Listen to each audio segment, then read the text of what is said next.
Shalom. First and foremost, I want to give all honor, glory, and praises to the Most High God, Yahweh, that's the name of the Heavenly Father, Bahashem, in the name of Yahweh Shah, who the world ignorantly calls Jesus Christ. And I want to give double honors to the apostles and the elders of Israel, and a great shalom to all of those that are scattered all across the four corners of the earth that are Israelites, but may not know they are.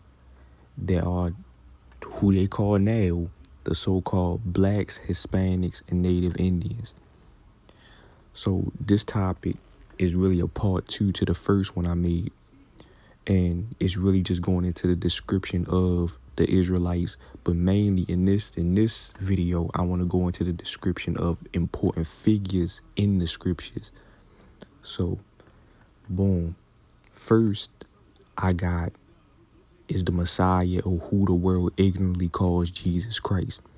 Now, many people, now I'm not saying everybody, but many people, and it's been indoctrinated throughout the whole earth of what the Messiah looks like. You see it hanging up in churches. You see it pretty much on TV and movies of what they paint the Messiah to look like. And I can even go into that itself. You know, Jesus Christ. Images. See, this right here is what they paint the Messiah to look like, when in all actuality, this is not biblically accurate. This man right here in all of these photos is actually who we believe to be Caesar Borgia. And not only we believe, but that's actually historically accurate and historically factual that this man is Caesar Borgia. So I'll go into that more on another video, but I just want to really show y'all what the earth depicts as what society depicts as Jesus Christ. You could say the earth too, because this image is all over the world.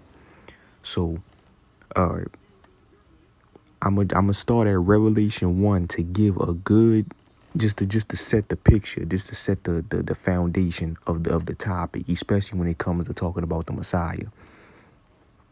So Revelation 1, the revelation of Jesus Christ. So the word revelation means to reveal. If I'm having a revelation of something, I'm revealing something. So I'm going to start again. The revelation of Jesus Christ, which God gave unto him to show unto his servants things which must shortly come to pass. And he sent and sanctified it by his angel unto his servant John. So the person that is writing this down, that's recording this and writing down what he's seeing, is John the Baptist, basically. So right here, even right here, it goes into more of what I'm saying. Who bear record of the word of God and of the testimony of Jesus Christ and all the things that he saw. So he's writing down what he sees. Blessed is he that readeth, and they that hear the words of this prophecy, and keep those things which are written therein, for the time is at hand. Now, I'm going to jump down to verse 13. Or I'll start at verse 12. Mind you, this is John the Baptist. He's writing down what he's seeing. And I turned to see the voice that spake with me, and being turned, I saw 7 golden candlesticks. And in the midst of the 7 candlesticks, one like unto the Son of Man, who the world will call Jesus Christ, clothed with a garment down to the foot. He had a garment all the way down to his foot. He had a long garment on. And the girt with the paps with a golden girdle like, to put it into a term we can understand, like a WWE wrestling belt. You know, he had wore like a pearl. His head and his hairs were white like wool, and as white as snow. So when it's going into his head and his hairs, that's describing the head texture and the hair color. His head and his hairs were white like wool. Obviously, wool isn't necessarily white. You know, in this context, it's literally just talking about the color of his hair. What you see on most older so-called black people is that they have white colored hair, or you would describe it as white colored. And then the texture will be a woolly texture. It's only one type of people on the earth that have woolly textured hair. And we all know we don't gotta play games. And it says, and his eyes were as a flame of fire. His eyes was red because he drunk wine in moderation. You know, as many people would know, just like how you have people in the world that smoke weed, you see that your eyes get like a reddish tint, you know, bloodshot red. Or if you drink, then you know you see that your eyes get like a reddish tint color.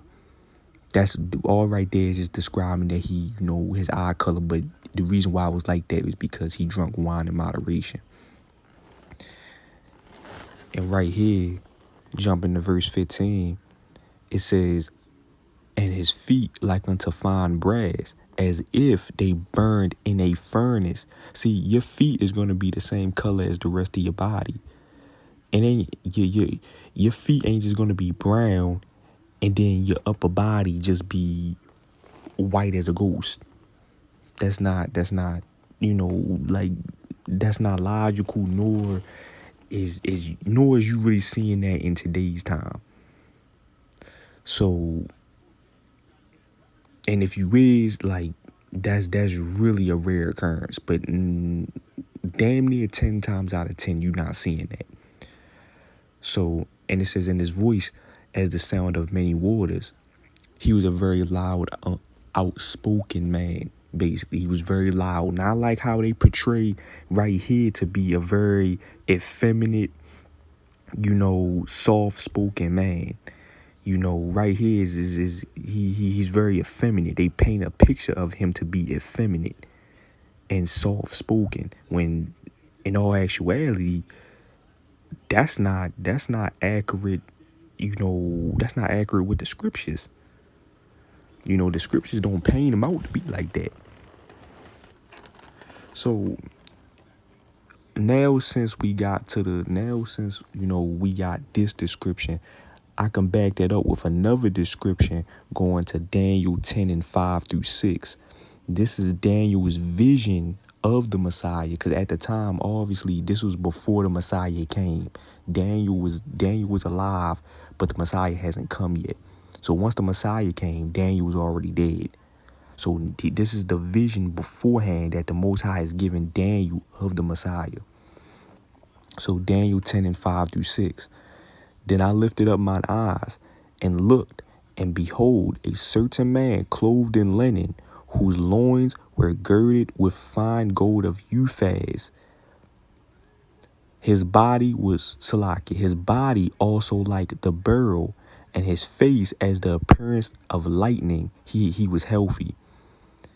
And his eyes as lamps of fire. Again, going into him drinking wine in moderation, he had a reddish tint in his eyes.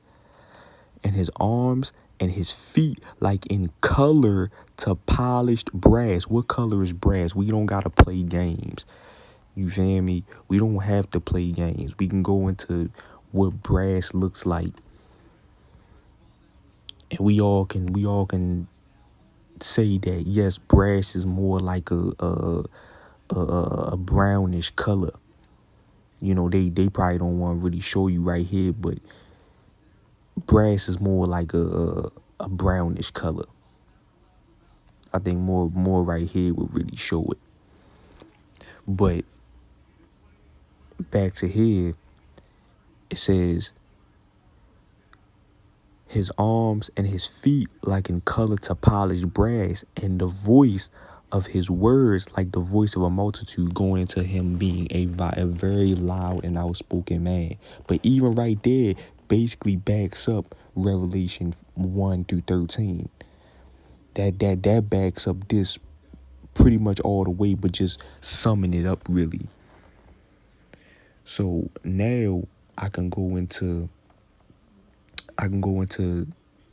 who the world calls God or Yahweh, Jehovah, however you may, call the supreme being, whatever name you may call him. This is his description. Now, you know that if the Messiah had to be a so-called black man, ain't no way that his father just looks a completely different way from him, because ain't no way that you gonna really, 9 times out of 10, and again, a damn near 10 times out of 10, you're not going to look so different from your father. So, and just like how what the Messiah said, if you have seen me, you have seen the Father. So, and that's going into his physical appearance also, not just, of what, he practiced, and not only that, but just him, practicing, and him going around teaching, and just him as a man. He was also talking about his physical appearance. So Daniel 7 verse 9, this is again who the world calls God. I beheld till the thrones were cast down, and the Ancient of Days did sit. Who's the Ancient of Days? Who the world will call God. Whose garment was white as snow, and the hair of his head like the pure wool. Who else on this earth has woolly hair other than the so-called black man? Nobody.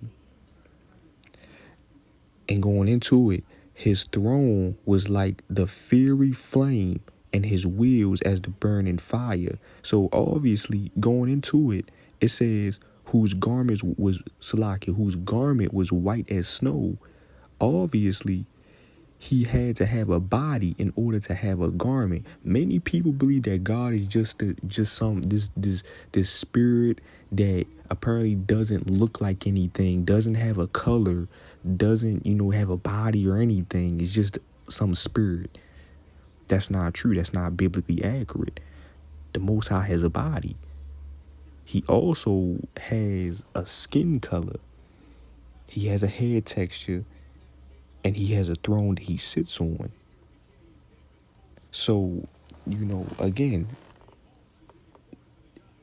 the Messiah is a spitting image of his father. You feel me? If he's a so-called black man, that means the Most High, who the world calls God, is a so-called black man also. It's plain as day. So, another person I can go into is the prophet Job. Now, many people may not know the prophet Job, but he's another person that also described himself. So, this is Job chapter 30, verse 30. My skin is black upon me, and my bones are burnt with heat.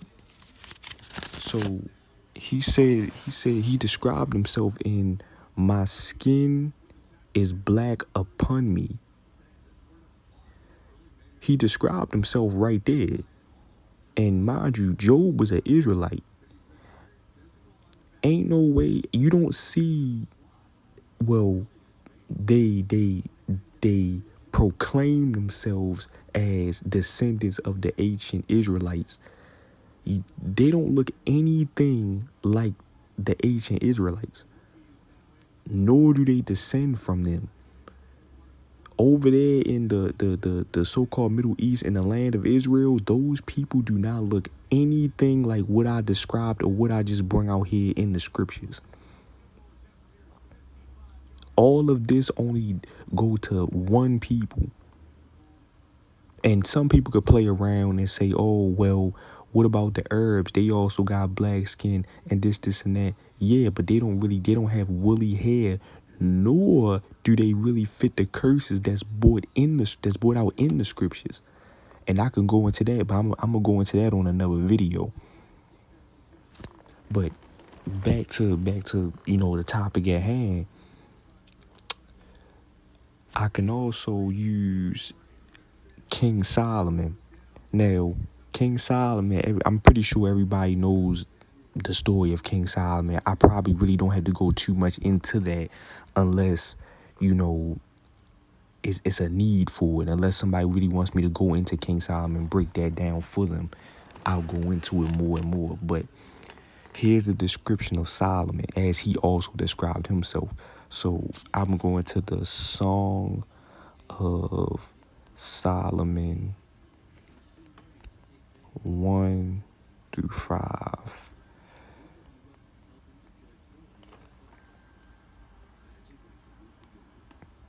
So right here, King Solomon also described himself by saying, I am black but comely, meaning I am black and beautiful as they would use in today's terms. O ye daughters of Jerusalem, as the tents of cedar, as the curtains of Solomon, look not upon me because I am black, because the sun have looked upon me. Again, this don't describe the people that's in the land right now. This don't describe them at all. This only describes one group of people. But hey, y'all can take this how y'all want to take it.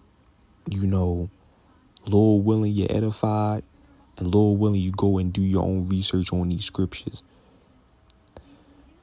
So with that, I want to give a mighty shalom to the elders and the priests, Salaki, the elders and the prophets that's out there doing this work, and even the brothers and sisters that's building themselves up in the spirit that may not necessarily be putting out videos or on the highways and byways. Also a mighty shalom to you. And Lord willing, our people come back to who we truly are, because there's not much time left. I want to give all praises, honor, and glory to the Most High God, Yahweh, Bahashim, Yahweh Shah. And I do with that, and I say shalom.